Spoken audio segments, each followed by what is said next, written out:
Here we're going to look at Dijkstra's algorithm, which will help us find a shortest path. So what we have here is we have a weighted graph.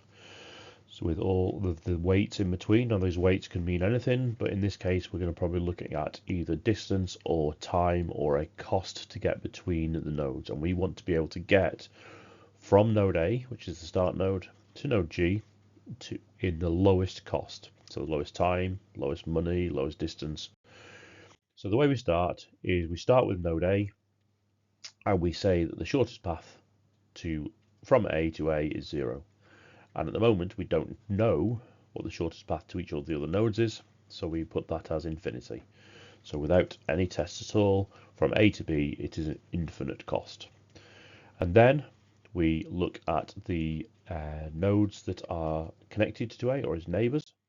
So we're starting on node A and we look at B and C and we look at the comparison. So 8 is less than infinity, so we now change the shortest path to B is 8, and we say that the previous vertex or the previous node that we looked at was A. We do the same for C, so C had a value of 3, so it is 3 is less than infinity. So there we've replaced infinity with 3. The next thing we do is we are going to say A has been visited. We've done all of the ones from A, and we're going to look at the lowest cost. So C is the current lowest cost other than A.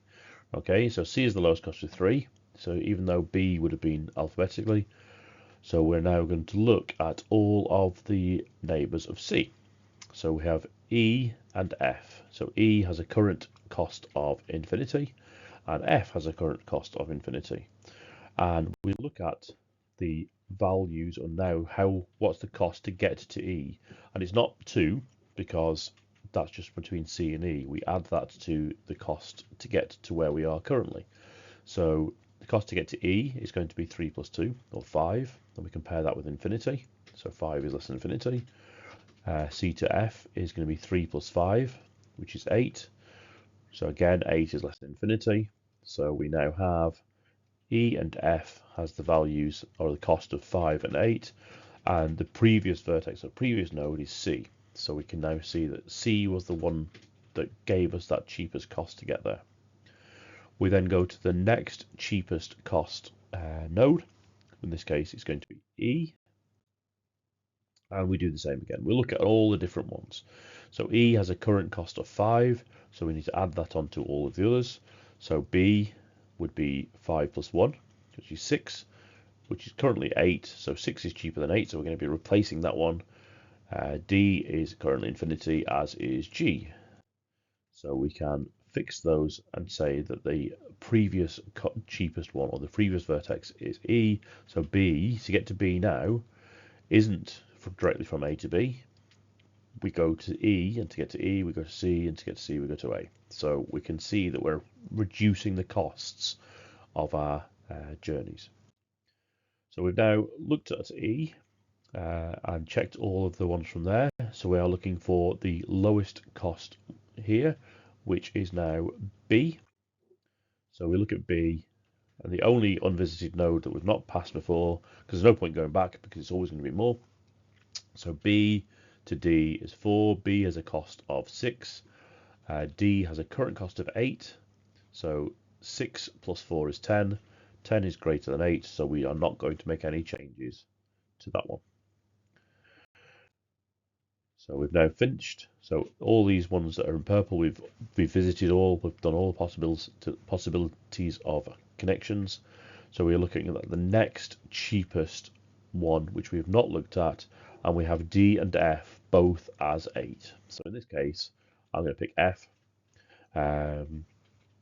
So F to G is the only one that we've got as a unvisited or unchecked node. So F to G has a cost of 2. F has a cost of 8. So that means G has a total cost of 10. 10 is less than 14. So we change that and again change the previous vertex.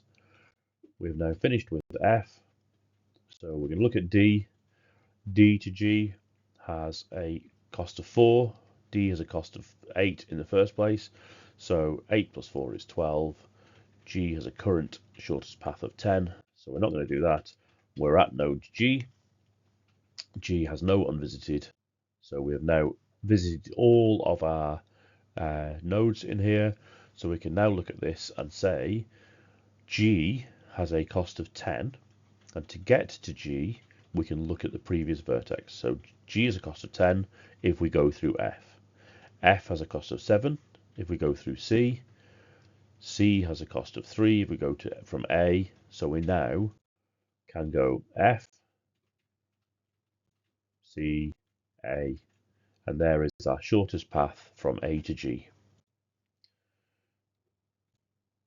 We can find it for any other node. So if I want to go to D, D, my shortest path is A, C, E, D.